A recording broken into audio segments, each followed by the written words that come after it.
মা, আমার খুব মাথা ব্যথা করছে। কেন তোমার মাথা ব্যথা করছে আমি বলছি বাবা। কারণ হচ্ছে তোমার ফোন।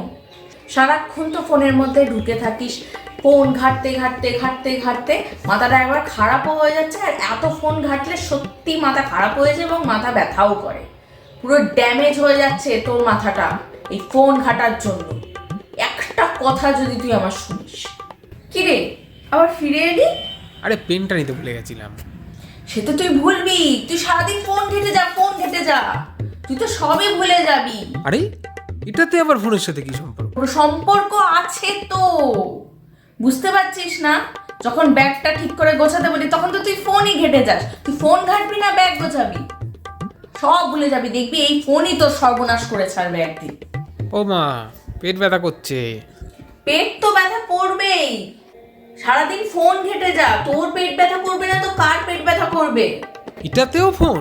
হ্যাঁ, পেট ব্যথার সাথেও সম্পর্ক আছে। যখন খেতে বসিস তখন তো ফোন ঘেটে যাস। তুই তো জানিস না তুই কি খাচ্ছিস, কতটা খাচ্ছিস, কতটা খাওয়া উচিত। তুই ফোন দেখছিস আর খাচ্ছিস, ফোন দেখছিস আর খাচ্ছিস। কতটা খেলে তোর ভালো হয় তুই তো সেই লিমিটই জানিস না। তো তোর পেট ব্যথা করবে না তো কি আমার পেট ব্যথা করবে? এই ফোনের জন্যই তোর একদিন সর্বনাশ হয়ে যাবে, দেখিস তুই। কিরে, আওয়াজ কিসের হলো রান্নাঘর থেকে? দুধের বাটিটা পড়ে গেল। দুধের বাটি তো পড়বে। তুই তো রান্নাঘরে ফোন নিয়ে গেছিস, ফোনটা এখানে রেখে যা, তারপর রান্নাঘরে গিয়ে কাজ কর। আমি ফোন নিয়ে রান্না করে আসিনি। দেখো তোমার পাশেই ফোনটা চার্জ হচ্ছে।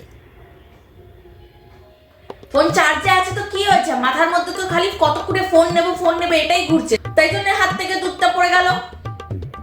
তুই আমাকে শেখাতে আসিস না, এই ফোনই একদিন তোর সর্বনাশ করবে, দেখিস তুই।